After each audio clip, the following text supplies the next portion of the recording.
প্রিয় মুক্তিকামী ছাত্র জনতা, আমরা দেখতে পাচ্ছি যে আমাদের এই অভ্যুত্থান এবং বিপ্লবের পরেই দেশে অরাজকতা নাশকতা করছে ফ্যাসিস্ট এবং তাদের দোসররা। আমরা দেখতে পাচ্ছি যে বিভিন্ন জায়গায় এখন গোলাগুলি চলছে, মন্দিরে হামলা হচ্ছে এবং নাশকতা ও লুটপাট করছে। আমরা মনে করি আমাদের যে ছাত্র নাগরিকদের অভ্যুত্থান তাকে নস্যাৎ করার জন্যই পরিকল্পিতভাবে এই ধরনের ঘটনা ঘটানো হচ্ছে।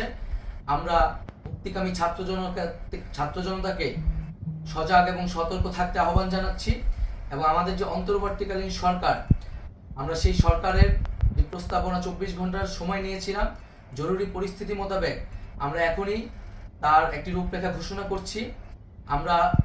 আমরা সিদ্ধান্ত নিয়েছি যে সর্বজন গ্রহণযোগ্য আন্তর্জাতিক খ্যাতিসম্পন্ন নোবেল পুরস্কার বিজয়ী ডক্টর মোহাম্মদ ইউনূসকে প্রধান উপদেষ্টা করে অন্তর্বর্তীকালীন সরকার গঠন করা হবে এবং ডক্টর মোহাম্মদ ইউনূসের সাথেও আমাদের কথা হয়েছে।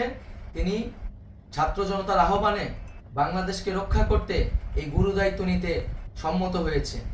আমরা সকালের মধ্যেই আমরা এই সরকার গঠনের প্রক্রিয়া দেখতে চাই। রাষ্ট্রপতির কাছে আহ্বান থাকবে যে দ্রুত সময়ের মধ্যে ডক্টর মোহাম্মদ ইউনূসকে প্রধান উপদেষ্টা করে অন্তর্বর্তীকালীন সরকার গঠন করা হোক এবং এই অন্তর্বর্তীকালীন সরকারের বাকি সদস্যদের নামও আমরা সকালের মধ্যে ঘোষণা করব।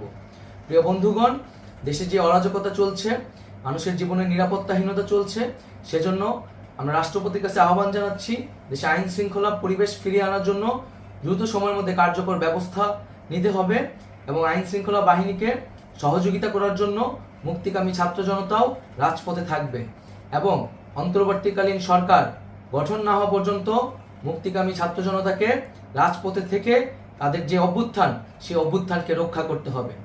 প্রিয় বন্ধুগণ, আমরা রক্ত দিয়েছি, শহীদ হয়েছি।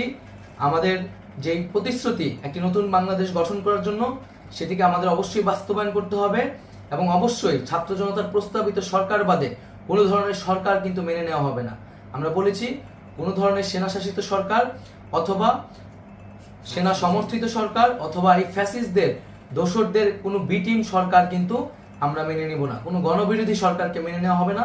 ছাত্র জনতার অভ্যুত্থানকারী যে প্রস্তাবিত সরকার, অন্তর্বর্তীকালীন সরকার, যেটা আমরা সিদ্ধান্ত উপনীত হয়েছি ডক্টর মোহাম্মদ ইউনূসকে প্রধান উপদেষ্টা করে এই সরকার গঠন করা হবে, সেই সরকারকেই বাস্তবায়ন করতে হবে অবিলম্বে।